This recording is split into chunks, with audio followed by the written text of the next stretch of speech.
Hello guys, मानविका creation में आप सभी का स्वागत है। होप कि आप सब लोग अच्छे होंगे और अपनी ठंडियों की शुरुआत करने लग गए होंगे। तो आज मैं आपके लिए लेके आई हूँ एक बहुत ही प्यारा डिज़ाइन। ये डिज़ाइन स्पेशली बिगनर्स के लिए है। अब तक आपको सीधी उल्टी बुनाई बुनना तो आ ही गया होगा, और अगर नहीं आया है तो वो भी मैं अपने चैनल पर एक वीडियो बना के डाल दूँगी कि सीधे फंदे कौन से होते हैं, उल्टे फंदे कौन से होते हैं। जैसे आप अब तक स्ट्रिप्स वाले डिज़ाइन बुनते आते थे ना, तो उन्हीं स्ट्रिप में हम थोड़ा सा हल्का सा डिज़ाइन डाल देते हैं एक लाइन में, और ये डिज़ाइन बिल्कुल आपके स्वेटर का लुक ही चेंज कर देता है। तो ये डिज़ाइन ना आप ज़रूर बना के देखिए, आपको बहुत अच्छा लगेगा। इस डिज़ाइन को ना आप स्पेशली बच्चों के लिए बनाइए, ये बच्चों पे ना बहुत प्यारा लगता है। और देखिए इतना ज़्यादा स्ट्रेचेबल होता है, ये पीछे से भी इसमें कोई ऊन बर्बाद नहीं होता, कोई एक्स्ट्रा ऊन नहीं लगता है इसमें, और बहुत जल्दी बनने वाला ये डिज़ाइन है। करना कुछ भी नहीं है, जैसे अब तक हम स्ट्रिप्स वाले डिज़ाइन बनाते आते थे, डिज़ाइन नहीं कलर कॉम्बिनेशन कह सकते हैं आप उसे। जैसे 4 लाइनें किसी दूसरे रंग की, 4 लाइनें किसी दूसरे रंग की हम बुनते आते थे, बस वही करना है। बस उन 4 लाइनों में एक लाइन जो है हमने डिज़ाइन की डाल देनी है। सिर्फ एक ही लाइन में ये डिज़ाइन बनाना है, बाकी की 3 लाइन या 6 लाइन, जितनी लाइन भी आप बनाना चाहते हो वो लाइन आपकी प्लेन बनेंगी, नॉर्मली जैसे आप बुनते हो, सीधी लाइन और उल्टी लाइन। चलिए शुरू करते हैं इस डिज़ाइन को बनाना। और ध्यान रहे, बॉर्डर जो हम बनाते हैं वो 11 नंबर की सिलाई से बनाते हैं, और ऊपर का जो पार्ट होता है वो हम 10 नंबर की सिलाई से बनाते हैं, क्योंकि आजकल मार्केट में जो ऊन आ रहे हैं वो मोस्टली 10 नंबर की ही नॉर्मल बुनाई वाले होते हैं। तो हम 10 नंबर की सिलाई से ऊपर का हिस्सा जो हम पार्ट बनाएंगे वो 10 नंबर की सिलाई से बनाएंगे। तो पहला फंदा मैं बता रही हूँ कि हम सीधा बुनेंगे, सीधा नेट करेंगे पहला फंदा। पर्ल मीन्स उल्टा और नेट मीन्स सीधा। उसके बाद हम ऊन को आगे की ओर ले आएंगे, पूरा पीछे का जो ऊन लगे रहता है ना उसको हम आगे की ओर ले आएंगे, और सीधा दूसरा फंदा जो है हम सीधा नहीं बुनेंगे, दूसरा फंदा हम उल्टा बुनेंगे। उल्टा कैसे बुनेंगे, देखिए जो हमारा ऊन पे धागा लगा होगा, अब हमारे पास 2 धागे आगे आ गए ना, डबल की तरह ऐसे गोल राउंड में आपके पास आगे धागा आएगा, तो एक धागा तो ऊन में लगा हुआ होगा और एक धागा जो है फंदे में लगा हुआ होगा जिससे हम बिनाई कर रहे हैं।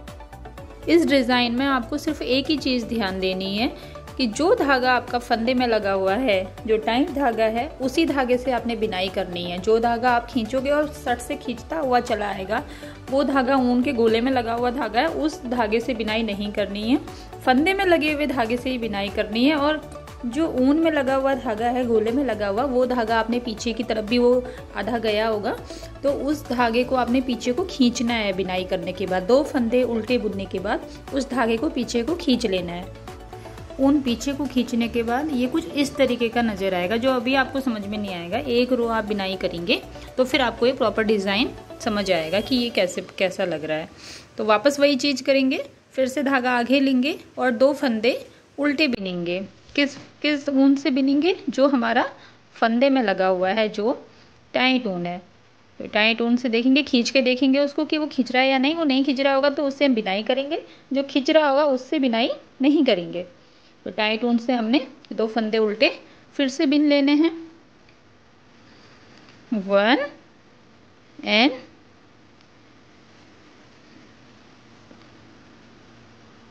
2।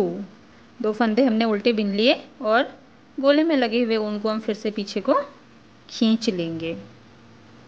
ये देखिए, फिर से सेम चीज़ वही करेंगे, ऊन को आगे लेंगे और टाइट वाले ऊन से हम 2 फंदे फिर से उल्टे बिनेंगे। उसके बाद वापस पीछे को ऊन खींच लेंगे, फिर आगे लेंगे। ऐसे ही करते करते हम 2 फंदे उल्टे बिनते जाएंगे और ऊन को पीछे को खींचते जाएंगे। तो पूरी हमारी रो जो है हम इसी तरह से धागा आगे करके 2 उल्टे फंदे करके बिनते चले जाएंगे।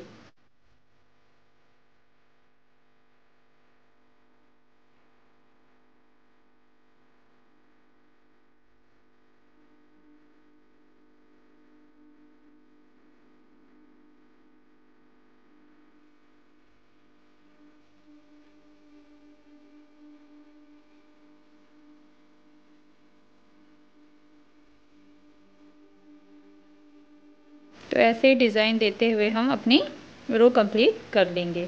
अब बचता है लास्ट वाला फंदा, तो इस लास्ट वाले फंदे को हम सीधा बिन लेंगे, जैसे नॉर्मली सिंपल हम बुनते हैं सीधा, इसको नेट कर लेंगे। अब हम जाते हैं इसके बैक पार्ट पर, जो कि पूरा उल्टी बिनाई वाला होगा।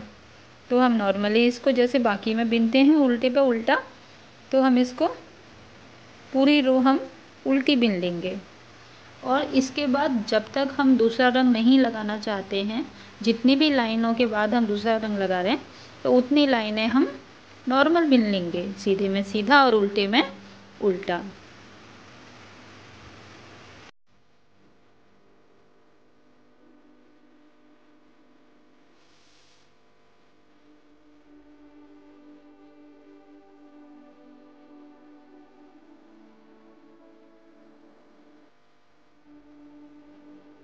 तो उल्टी रो भी हमने ये उल्टा बिनाई करके कंप्लीट कर ली है। तो देखिए अब आपको ये डिज़ाइन अच्छे से समझ में आएगा कि जो हम बना रहे थे वो कैसा दिख रहा है। देखो कितना सुंदर लग रहा है ना, बहुत प्यारा। तो आप इसको घर पे ट्राई कीजिए और अपने छोटे छोटे बच्चों के सुंदर से स्वेटर बनाइए। मैं आपको यही सजेस्ट करूँगी कि पहले जब आप इस तरीके की बुनाई कर रहे होते हैं ना, तो छोटे बच्चों के स्वेटर से करनी चाहिए शुरुआत, क्योंकि बड़े स्वेटर बनाने में ना हम बोर हो जाते हैं और हमारा इंटरेस्ट ख़त्म होता चला जाता है। तो इसलिए छोटे छोटे स्वेटर बनाएंगे तो जल्दी बनेंगे और फिर जल्दी से फिर नया कोई डिज़ाइन सीखने को मिलेगा। तो इस तरीके से आप छोटे स्वेटर बनाइए। ये स्वेटर जो आप देख रहे हैं ना, ये पूरे 9 साल पहले मैंने अपनी बेटी के लिए बनाया था, जब वो 1 ईयर की थी। ये उसने कम से कम 2-3 ईयर्स तक पहना था, क्योंकि मैंने थोड़ा बड़ा बनाया था। तो ये अभी मुझे दिवाली की सफाई करते वक्त ये स्वेटर मिला, तो मुझे लगा कि ये डिज़ाइन आपको ज़रूर सिखाना चाहिए। ये बहुत ही प्यारा सुंदर लगने वाला स्वेटर है। आप देख सकते हो कितना सुंदर लग रहा है आज भी ये स्वेटर। मैं ना इसी तरह से सुंदर सुंदर से इसी डिज़ाइन आप लोगों के लिए लेके आने वाली हूँ। और अगर आपको नहीं पता है कि किस साल के बच्चे के लिए कितने फंदे डालने चाहिए स्वेटर में, तो ये सारे वीडियोस भी मैं डालने वाली हूँ। तो उसके लिए प्लीज़ मेरे चैनल को सब्सक्राइब कर दीजिएगा और लाइक करना ना भूलें। Thanks for watching.